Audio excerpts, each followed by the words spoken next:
केड़ी लैंग्वेज करदे तुस? डोगरी, हिंदी, इंग्लिश? सर जियां तुंदी नहीं मर्जी। तुस केड़ी च करना पसंद? साड़ी हिंदी इंग्लिश चलदी है। डोगरी नहीं करदे? डोगरी च बोली लाओ अगर डोगरी च बोलना। आपने देखना।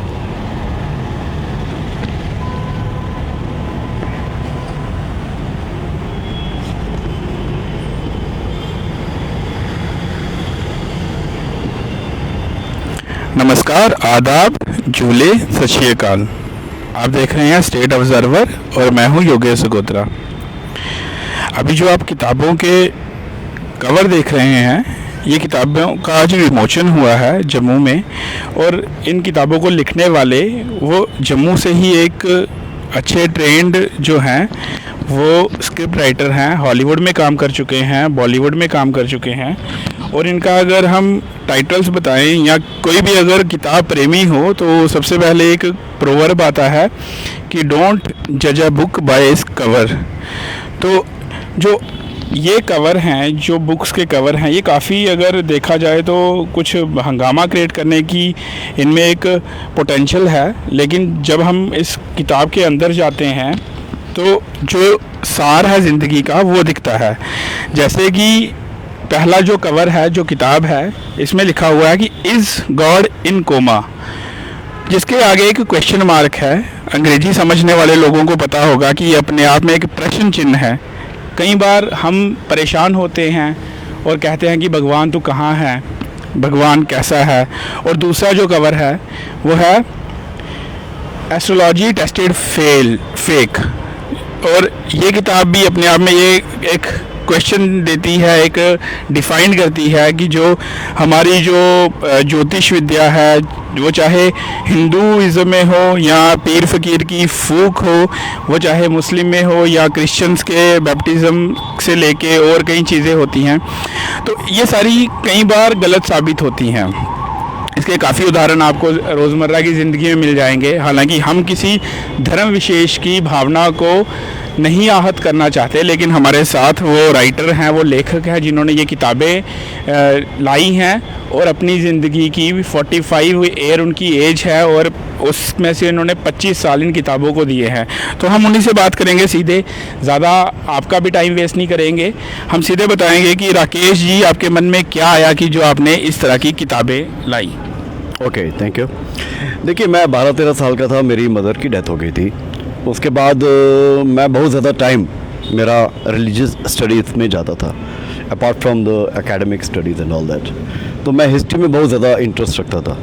तो जब एक बंदा हिस्ट्री को बहुत ज़्यादा पढ़ेगा और रिलीजियस स्टडीज़ पूरी करेगा, माइथोलॉजीज़ जैसे वर्ल्ड माइथोलॉजीज़ होती है, आप उसकी जब पूरी स्टडी कर लेते हैं, साइंस की आप स्टडी कर लेते हैं, तो बट नेचुरल है कि आपका अवेयरनेस लेवल जो है बड़ा हायर होना शुरू हो जाता है ना। और मुझे तो लगता है कि ये जो क्वेश्चन है तो एक 10 साल के बच्चे के दिमाग में भी आता है कि भगवान है नहीं है तो कहाँ पे है, अगर है तो दुनिया में इतनी प्रॉब्लम्स क्यों है, राइट?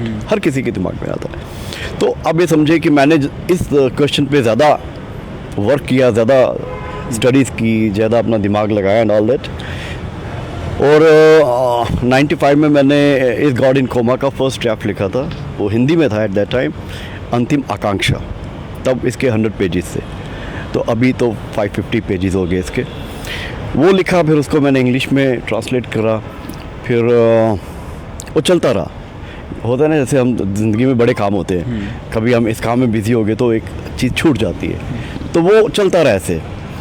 फिर ये अब जो मेरी नेक्स्ट बुक है, एस्ट्रोलॉजी टेस्टेड फेक, उसका रेफरेंस भी आपको मेरी इसी बात में ही मिल जाएगा जो मैं अभी आपको बता रहा हूँ। तो यहाँ पे ये बुक का पहला ड्राफ्ट लिखने के बाद 95 में, उस समय मैं आर्ट मीडिया में बहुत काम करता था जम्मू में, यू नो।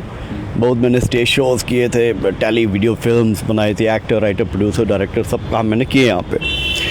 बट बाय 2000 मेरे माइंड में था कि मुझे हॉलीवुड में ही काम करना है। मुझे बॉम्बे में जाने का कोई इंटरेस्ट नहीं था, बिकॉज जो हमारी बॉम्बे फिल्म इंडस्ट्री है ये अभी भी 20-30 साल पीछे थी हॉलीवुड से, है ना। वही मसाला चला रहे थे, तो भाई हम तो बोर हो गए थे वो काम करके। तो मैंने सोचा कि हॉलीवुड में जाना है। उस टाइम तक क्या था कि मैं एस्ट्रोलॉजी वगैरह 100% मानता था। बाय 2000 100% मैंने भी पता नहीं कितने एस्ट्रोलॉजर से बार बार पूछ के कि भाई बताइए मेरी सक्सेस कब होगी, किस फील्ड में होगी, ये वो। तो वो सारी बातें मैं मानता था मेरे दिमाग में बैठी हुई थी। जैसे उनका था कि भाई तुम्हें out of India, out of country, जैसे दूर देश में सक्सेस मिलेगी, ऐसे बोलते हैं। तुम्हें पानी के किनारे, पानी का किनारा मैक्सिमम समुद्र को ही मानते हैं। अब लॉस एंजल्स, हॉलीवुड है, वो बीच पे ही है। तो सारी चीज़ें कनेक्ट करता है इंसान अपने आप के साथ। और ये था कि भाई 2003 के बाद तेरा गोल्डन पीरियड आएगा एज पर माई हॉरोस्कोप। भाई तू वहाँ पे सक्सेस मिलेगी तुझे हॉलीवुड में। तो देखिए मेरे अकॉर्डिंगली जो एस्ट्रोलॉजी थी, मैंने एस्ट्रोलॉजी सीखना ही शुरू कर दिया था। गांधीनगर में एक एस्ट्रोलॉजर मेरे फ्रेंड थे संजीव, उनसे मैंने सीखा था। तो उनसे जब मैंने वो सीखा, तो सीखने के बाद प्रैक्टिकली जब आप करते हो किसी चीज़ को, देखो आज तो इजी है ना, कंप्यूटर पे एक बटन बताओ, आप दबाओ तो हॉरोस्कोप आ जाता है। लेकिन मैनुअली आपने बनाना हो हॉरोस्कोप, उसमें 5-6 महीने लगते हैं मिनिमम सीखने में, क्योंकि आपको एक एक कैलकुलेशन हाथ से और कैलकुलेटर से करनी होती है। वो सब मैंने जब किया वहाँ पे, तो फिर क्या होता है जब प्रैक्टिकल करते हैं फिर आपको पता चलता है किसी भी चीज़ के बारे में कि भाई वो सच है कि नहीं है, उसमें क्या प्रॉब्लम है क्या नहीं है। तो जब मुझे समझ आना शुरू हुआ कि यार ये तो कुछ भी नहीं है, इसमें प्रॉब्लम्स हैं, तो मैंने अपने टीचर से पूछा, मैंने कहा सर ये मुझे तो बड़ी प्रॉब्लम्स नज़र आ रही है, वाई सो? तो वो मुझे कहते यार ऐसा ही है, हमने भी जो पढ़ा आपको पढ़ा दिया, आप खुद देखो। अब मेरे मन में डाउट तो पैदा हो गया था, है ना, डाउट पैदा हो गया था। फिर सर बात सुनिए, मज़ेदार बात क्या है, मैं दिल्ली में गया, बॉम्बे में गया। जब आपको किसी चीज़ की नॉलेज लेनी हो, आपके लिए बुक्स ही एक सोर्स होता है, इंटरनेट एंड बुक्स बोथ। तो मैं चाहता था यार मुझे कोई बुक्स मिलें जिससे जो मेरे इश्यूज हैं, जो मेरे डाउट्स हैं, वो कोई क्लियर हो जाए। लेकिन सैडली एक भी बुक नहीं मिली मार्केट में जो इस तरह के सुपरस्टिशंस के अगेंस्ट लिखा हो किसी राइटर ने। सभी बुक्स उल्टा इन्हीं को प्रमोट कर रही हैं। अगर आप कभी खुद अपनी स्टडी करेंगे या रिसर्च करेंगे तो उसके बाद लेकिन अच्छी बात ये थी कि इंटरनेट था, राइट। इंटरनेट के थ्रू आप कुछ भी पता कर सकते हो अगर आप चाहो तो फिर मैंने उस एंगल से स्टडी करना शुरू किया इंटरनेट पे, the truth of astrology. Is there something wrong with astrology, why stars don't tell the truth, इस तरह की है ना रिलेटेड स्टडीज करता गया। तो उसके बाद मुझे 100% क्लियर होने लगा जबकि यार ये तो एक बहुत बड़ा वो था, सुपरस्टिशन था। जस्ट इमेजिन मेरे पे क्या बीती होगी कि क्योंकि यार मैं तो वहाँ पे छोड़ के आ गया था हॉलीवुड, इसके ऊपर विश्वास करके कि मैं तो वहाँ जाऊँगा क्योंकि मेरा अच्छा टाइम तो वहीं पे होगा। तो I was in a very bad mood those days, you know, बहुत डिस्टर्बिंग टाइम था मेरे लिए कि मैं तो एक ऐसी चीज़ के पीछे छोड़ के आ गया जो थी नहीं। फिर मैंने सोचा कि अब मैं क्या करूं। फिर मैंने अपनी टेस्टिंग करी, क्योंकि टेस्टिंग ही मेन काम होता है ना जब आप टेस्ट करते हो। फिर मैंने अपनी टेस्टिंग शुरू किया। मैंने हॉरोस्कोप्स बनाए बड़े लोगों के, उनको अलग अलग एस्ट्रोलॉजर्स को दिखाया, Jammu, Delhi, Haridwar, Rishikesh and all that. तो वो मुझे ऑथेंटिकेशन होगा कि यार दिस इज़ ए सुपरस्टिशन। फिर उसके बाद बुक लिखने के बाद मुझे कोई 1 साल लगा। बड़े बड़े जो इंडिया के लोग हैं, अलग सभी धर्मों के जो होते ना हेड्स, सभी धर्मों के हेड्स का मैसेज लिया मैंने। आप कोई भी धर्म बोल दो, सभी ने बोला है कि yes this is a superstition, तो आप लोग बाहर आएँ। उसके बाद बहुत कुछ फेमस लोग भी हैं, जैसे देवानंद हो गए, खुशवंत सिंह हो गए, उस कैटेगरी के बाबा रामदेव हो गए। तो ये तो हो गई आपकी एस्ट्रोलॉजी पे बुक, जो आपकी गॉड के लिए है कि इस गॉड इन गोमा, उसकी क्या स्टोरी है, उसका क्या मूड पॉइंट है कि वो कैसे आपने क्या कंपाइल किया? क्योंकि बुक तो बहुत मोटी है, लगभग 500 से ऊपर पेज की होगी, तो वो कैसे हम समझा सकें कि लोग मतलब उससे कनेक्ट करें? देखिए अब मैं आई कम बैक टू 1995, ठीक है, जब मैंने इसका फर्स्ट ड्राफ्ट लिखा। अब वो फर्स्ट ड्राफ्ट लिखने के बाद मैं हॉलीवुड गया, फिर मैंने एस्ट्रोलॉजी का किया, एस्ट्रोलॉजी की बुक एंड ऑल दैट। तो आप ये सोचो कि मेरी जो उस तरह की रिलीजियस स्पिरिचुअल स्टडीज थी, ये भी उसी का ही की पार्ट बन चुका था ना। It was part of that, you know, astrology, you know, ये भी सारी उसी से रिलेटेड चीज़ें हैं। तो उससे जो मेरा एक्सपीरियंस था वो और ज़्यादा बढ़ गया था, more better experience I had. और फिर मैंने अब उसको फाइनल शेप देना शुरू करा, मुझे लगता है 2015-14 में। मैंने कहा यार नहीं, अब इसको कंप्लीट करते हैं। फिर मैंने 1-2-4 महीने लगाए, लेकिन उसके बाद होता है फिर हम दोबारा कहीं बिज़ी हो गया काम में। फिर बाय 2018 मैंने इसको कंप्लीट करा।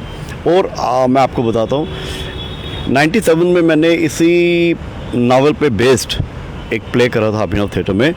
वो था एक फिलोसफर की मौत, यहाँ पे अभिनव थिएटर में किया था। उसमें स्टोरी ये है कि एक बिलियनर है, यंग लड़का है, तो उसके साथ ज़िंदगी में कुछ बुरी बातें होती है ना। जैसे वो चाहता है कि वो एक सुपरस्टार सिंगर बने हॉलीवुड में जाके, लेकिन उसका जो फ्रेंड है असलम, गिटार वो जो ड्रमिस्ट है, उसके लेग्स निकल जाते हैं, कट जाए एक्सीडेंट में। एक वो होता है, फिर वो हॉलीवुड में होता है, उसके फादर को हार्ट अटैक होता है। तो वो बंदा सोचता है यार मेरे पास सब कुछ है, मैं तो बिलियनर हूँ, लेकिन मेरा पैसा मेरे किसी काम नहीं आ रहा है, क्योंकि जो मैं चाहता हूँ वो मैं कर नहीं पा रहा हूँ। और फिर वो उस बंदे की स्टडी हो जाती है शुरू, जो हमारा बिलियनर है इसका प्रोटैगनिस्ट। वो स्टडी करता जाता है। तो वो सारी स्टडी करने के बाद वो भी इसी कंक्लूजन पे निकलता है कि ये जो दुनिया है बहुत प्रॉब्लमेटिक है, गॉड है नहीं है, सब एक मतलब भुलावा ही है, एक किस्म का बहुत बड़ी एक पजल है। तो वो क्या करता है, वो अपना घर वर छोड़ के जंगलों में चला जाता है कि मैं भगवान से खुद मिलूँगा।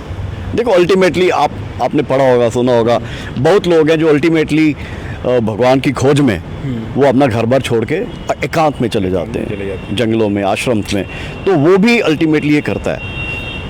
तो वहाँ पे उसे सपने में भगवान मिलता है। तो वो सपने में जो भगवान मिलता है, वो जो जितना सीक्वेंस है कि एक ह्यूमन बीइंग का गॉड से कितने क्वेश्चन हो सकते हैं अगर आपको मिलता है तो वो सारा मैंने उस सपने में डिफाइन कर दिया है, राइट, कि गॉड ने क्या बोला, इसने क्या बोला है ना, वो सपना। लेकिन जब प्रैक्टिकली देखते हैं यार, मैं तो इतने साल लगा दिए, मैंने घर बार छोड़ दिया एक बिलियनर होके, मेरे माँ बाप दुखी हैं, तो मुझे तो भगवान भी नहीं मिला। वो डिसाइड करता है मैं चलो वापस जाता हूँ, है ना, कि पेरेंट्स बूढ़े हैं तो उनका भी मेरी ड्यूटी बनती है। फिर उसकी कॉलेज टाइम की गर्लफ्रेंड होती है, वो भी उसके लिए अभी तक अनमैरिड है, होता है ना, प्यार होता है जो, तो अनमैरिड हो। तो वापस जाता है, घर जाता है, तो अपना सब संभालता है वो, अपना जितना भी उसका business empire and all that. उसके बाद फिर एथेंस में जाता है एक बारी वो, है ना। एथेंस में एक बहुत बड़ा स्पिरिचुअल रिलीजियस सेमिनार हो रहा है, तो वहाँ पे दोबारा एक बॉम्ब ब्लास्ट होता है, क्योंकि उस सेमिनार में पूरी दुनिया के रैशनलिस्ट लोग आए होते हैं जो कि चाहते हैं कि दुनिया में अच्छा हो, ह्यूमैनिटी बढ़े, धर्मों के नफ़रत ख़त्म हो, उस कैटेगरी के लोग आए होते हैं। तो वहाँ पे भी ब्लास्ट होता है। तो अभी ये जो बंदा है ना, हमारा प्रोटैगनिस्ट जो है, बिलियनर जो है, ये बहुत ज़्यादा डिस्टर्ब हो जाता है। कहता है नहीं यार, अब मैं कोई भी रिलीजियस स्पिरिचुअल डिस्कशन सेमिनार कुछ नहीं करूँगा, मैं तंग आ चुका हूँ, ठीक है। तो फिर एंड में क्या करता है, एंड में नाटक में तो अभिनव थिएटर में जो हमने नाटक करा था उसमें तो ये अपने आप को सुसाइड कर लेता है, नावल इसी कैरेक्टर का। तो लेकिन अब यहाँ पे ये सुसाइड नहीं करता है, यहाँ पे ये डिसाइड करता है कि मैं कुछ तो ऐसा करूँ जिससे भाई मेरा इस दुनिया में पैदा होने का कोई फ़ायदा हो दुनिया को, राइट। वो तो मेरा पर्सनल एजेंडा था कि मैं भगवान को मिलूँ, या जो मेरे क्वेश्चन थे, अब ये चाहता है दुनिया के लिए कुछ करे। तो ये अल्टीमेटली एक सिटी बनाना चाहता है, सिटी ऑफ ह्यूमंस। जैसे कम्यून होते हैं ना, जैसे महात्मा बुद्धा ने आज से 2500 साल पहले क्या बनाया था, जिसको अब संघ कहते हैं, दैट इज़ ए कम्यून। जैसे ओशो है, उनका क्या है, कम्यून, आश्रम। जैसे आप लेमन लैंग्वेज में हम कहते हैं आश्रम है, उस बाबा का आश्रम है, इतना बड़ा आश्रम है, उसमें इतने।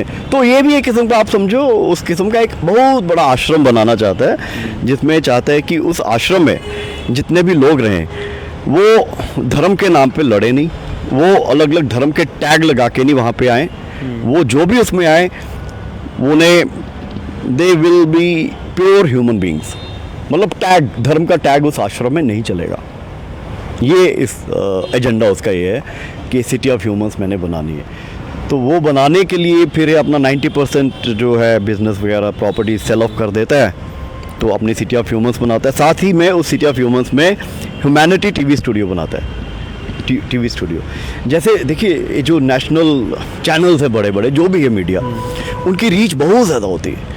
तो सबसे आसान तरीका और इफ़ेक्टिव तरीका ये है कि आपका अपना टीवी चैनल होना चाहिए, राइट, सो दैट आपकी रीच 1000 से जगह 50,000 करोड़ मतलब करोड़ों लोगों तक चला जाए। तो ये इसके 2 एजेंडे हैं, बस ये 2 एजेंडे अपने कर लेता है पूरा। सिटी भी बना देता है, ह्यूमैनिटी टीवी चैनल भी बना देता है, और वहाँ पे दुनिया भर में जितने भी रिलीजियस टेररिज्म के मारे लोग हैं, होता है ना, जैसे मान लो उसने वहाँ पे बम फटा, लोग मर गए बेचारे, रिलीजियस टेररिज्म जैसे हो, तो उस तरह के सभी लोगों को वहाँ पे वो बसाता है, वहाँ पे जाके वो। मतलब बस इतना ही है। बेसिकली देखा जाए तो आपकी ये जो बुक है उसका मेन मकसद है कम्युनल हार्मनी बस- को का मैसेज देना। बस। मतलब कि इसका जो टाइटल है वो डिफरेंट हो सकता है, किसी को अच्छा लग सकता है, परसेप्शन की बात है। तो बेसिकली जो मैसेज है वो यही है ना।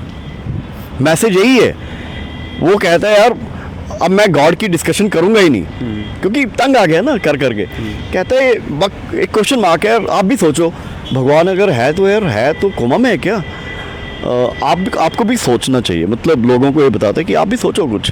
और पॉइंट उसका ये है कि आप इनसे बाहर निकलो, अब 21st सेंचुरी है, तो धर्मों के अलग अलग टैग लगाकर जीने से अच्छा है यार ह्यूमन बीइंग की तरह रहो, सारे झगड़े खत्म हो जाएंगे। यही इसका मैसेज है, बस और कुछ नहीं है, नथिंग। ये आपने सुना राकेश आनंद जी, जिनकी किताब है 550 पन्नों की, और जिसमें जो मैसेज है वो कम्युनल हार्मनी का है।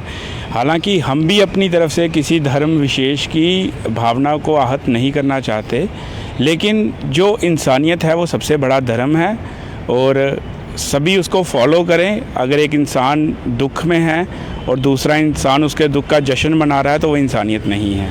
इंद्रजीत सिंह के साथ योगेश सगोत्रा, स्टेट ऑब्जर्वर।